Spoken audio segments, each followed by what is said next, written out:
been many monarchs throughout history, and some monarchs did a good job, but some of them were given the right to rule simply by birth and were completely crazy, doing things from chronic masturbating to electing their horse as a member of the government, and everything in between. Today we'll be going over the top 5 most insane rulers in history.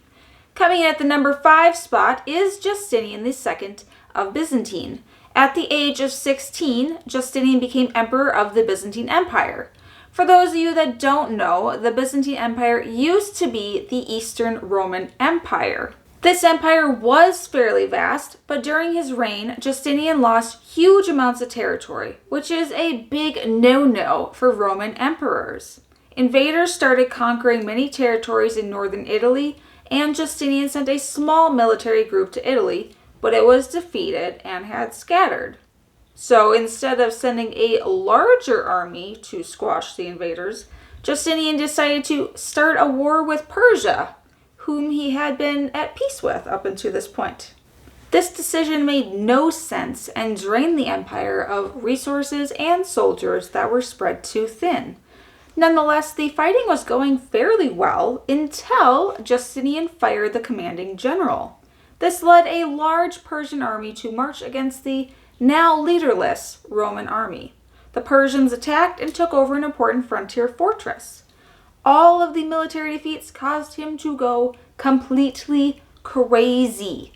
Justinian had episodes of insanity, and when his servants would try to restrain him, Justinian would bite his servants on the head. One legend claims that he even ate 2 of them. Justinian also heard voices in his head and would scream and hide under his bed to escape them. The only way his servants could help with this was to play organ music throughout the palace to drown out the voices.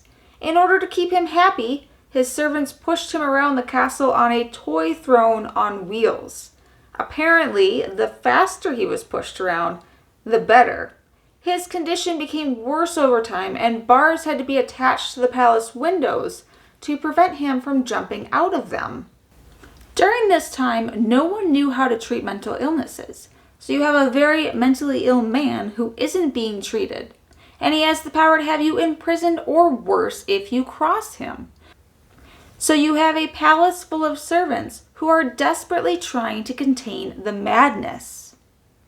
Coming in at the number 4 spot on our list today is Charles VI of France. Charles was crowned when he was only 11 years old. The first time his insanity emerged was while he was on a military campaign. He became frightened by a page dropping a lance and then turned on his own men, permanently deleting 4 of his knights, until his men managed to hold him down and carry him back to the castle. He suffered episodes of delusion and amnesia, sometimes forgetting his wife, children, and even his own identity. He also suffered from something that became known as glass delusion, as he believed that his bones were made of glass.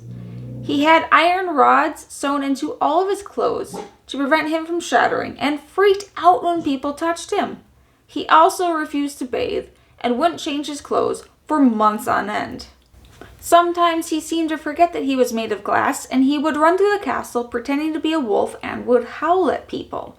The entrances of his residence were walled up to prevent him from running outside. He was king during the 100 Years' War with England, and his behavior caused France to break into a civil war.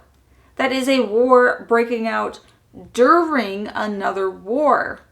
His insanity prevented him from ruling independently, so his uncles mostly ruled, but their infighting created lots of instability and tore the country apart. Number 3 is Christian VII of Denmark. In Christian's younger years, he didn't show any signs of being crazy. But this started to change when a certain tutor was hired to teach him. This tutor was very cruel and liked to beat Christian. After one of these beatings, servants found him on the floor, foaming at the mouth. Christian took the throne at age 16, and his advisors forced him into a marriage with his 15-year-old cousin, Princess Caroline Matilda. Christian didn't like his new queen and was all too happy to ignore her, and instead became obsessed with the brothels and his new mistress. Christian often took his mistress to public functions and even called his mistress the mistress of the universe. At this time, Christian also started discovering himself more and started masturbating so much that the court physician thought he would become infertile from it. Christian became too busy polishing his banister. He couldn't be bothered with actually running a country, and his court physician slowly took control of the country and even started an affair with the neglected queen. When Christian wasn't masturbating, he enjoyed walking around the city and hitting random people with a spiked club. Christian may have suffered from schizophrenia and had frequent hallucinations, paranoia, and incoherent ramblings at court. Christian once said that there was a noise in his head. He would bang his head against walls until he bled, or claim that rather than a human, he was an elfin changeling. He would often throw food at his dinner guests and would randomly slap people in the middle of conversations. Wait, which hand was he slapping them with? When visiting dignitaries would bow to him, he would play leapfrog over their backs. Not gonna lie, if I ever became a monarch, I would totally do that. Christian may have been king in name, but he did no ruling of the country. Taking the number 2 spot is Juana of Castile. Juana of Castile would later become known as Juana the Mad, and for good reason. Juana was married to Philip the Handsome and became dangerously in love with him. Unfortunately for Juana, Philip didn't return the worship, and soon began to see other ladies on the side, which made Juana go into jealous rages. Once, Juana and Philip were traveling by boat, and before boarding, Juana forbade any women attendants from coming with because she feared that her husband would find one of them attractive. According to some sources, Juana turned to love potions and witchcraft to ensure that Philip stayed loyal to her. These didn't work, and Philip continued to cheat. Philip left to go party a lot in France, and Juana didn't take this well. She paced all day, spoke in tongues, and refused to eat or sleep. When Juana and Philip were finally reunited, Philip took a mistress to live with him in his house. Allegedly, Juana took some scissors and hacked off the mistress's hair, then slashed the woman in the face. Philip was not too happy about this and had Juana locked away and even isolated from her own children. Through a series of deaths in her family, Juana inherited the role of Queen of Castile. Her husband and father declared her unfit to rule and convinced others that she was mentally unstable. Her father and her husband did have a lot to gain if she couldn't rule, so who knows if she was sane or not at this point. Then Philip fell ill and passed away. This sent Juana into an emotional nosedive. Juana had his casket dug up and then opened so that she could kiss and caress his corpse. And it didn't stop there because Juana refused to leave her husband's dead body.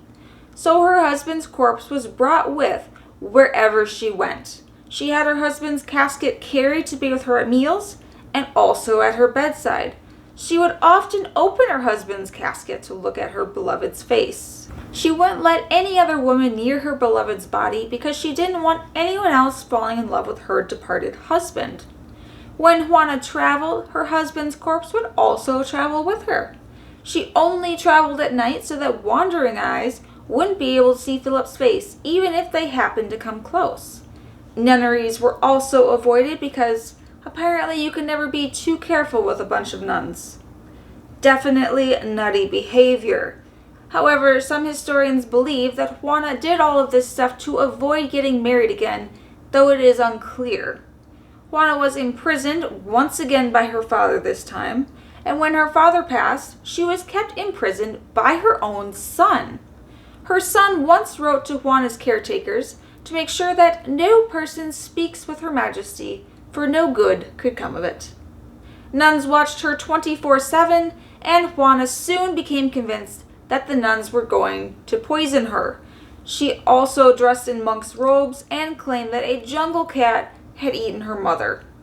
Supposedly, it was difficult for Juana to eat, sleep, bathe, or change her clothes. It's obvious that she didn't deal well with Philip's death and may have suffered from melancholia or inherited schizophrenia. At the number 1 spot, we have the king of the insane, Emperor Caligula. Caligula ruled ancient Rome, but his reign came to a sudden end after just 4 years in power. But 4 years was possibly 4 years too many. Caligula committed countless shocking acts that had people wondering if he was truly mad. The first 6 months of his reign were actually very promising, but then he fell ill and everything changed after that point. Some of these new behaviors, including permanently deleting those close to him, including his adopted son, having affairs with his allies' wives and then bragging about them, torturing high-ranking officials, and randomly attacking people. He had a large appetite for cruelty and even turned the gladiatorial games into an even bloodier sport. He had criminals and slaves permanently deleted before audiences, and rumor has it that one time he was running low on criminals, so instead he fed an entire section of the crowd to the beasts. Caligula had led military campaigns hoping to conquer lots of land, but when all the battles were lost, he became desperate for a victory. So desperate that he allegedly made up an imaginary war with the mythological sea god Neptune. Caligula ordered his army to whip the waves and to plunder the sea by having his military troops gather seashells in their helmets. Caligula was also a hairy man, and he didn't like to be reminded of that fact, so he banned the mention of goats in his presence. One of the things he did as emperor was to raise taxes on just about everything, from lawsuits, weddings, to prostitution, so that he could have more money to spend. And spend it he did. He once arranged for hundreds of ships to form a 2-mile floating bridge across the bay, so he could gallop along it on his horse wearing a dazzling golden cape. He also had 2 lavish pleasure barges built to have wild parties full of debauchery. All of this spending soon took its toll in the treasury, so Caligula began falsely accusing, fining, and even permanently deleting individuals so that he could seize their estates. Caligula began appearing in public dressed as various gods and actually declared himself an immortal god. His favorite phrase was, "I have the right to do anything to anybody." He had 2 temples in Rome built to worship him as the new sun. He had statues of other gods beheaded so that he could have their heads replaced with his own, but even that wasn't enough, as he had ordered a statue of himself made and tried to put it in the Jewish temple of Jerusalem. He also liked to hang his victims upside down and chew on their testicles without biting them off. After a man insulted him, he had him and his family permanently deleted in descending age order, leaving the youngest, a 12-year-old daughter, until last. After a member of the crowd said she couldn't be deleted because she was a virgin, he had her forcibly de-virginized and then permanently deleted.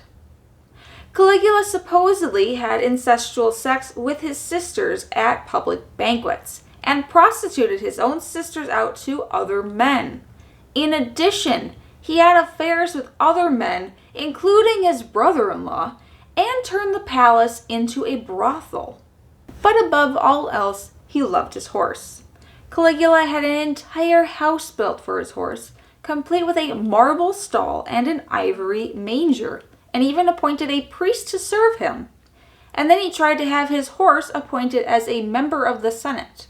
However, before his horse was given a promotion, a plan was put in place to permanently delete Caligula. Immediately following his passing, the Roman Senate tried to destroy all evidence of Caligula in the hopes that history would forget about him. Obviously, that plan didn't work out too well for them. Most of the surviving sources talking about Caligula describe him as insane, but some historians argue that it can be difficult to separate fact from fiction from these sources. If you like this video, please make sure to drop me a like and make sure to subscribe for more content.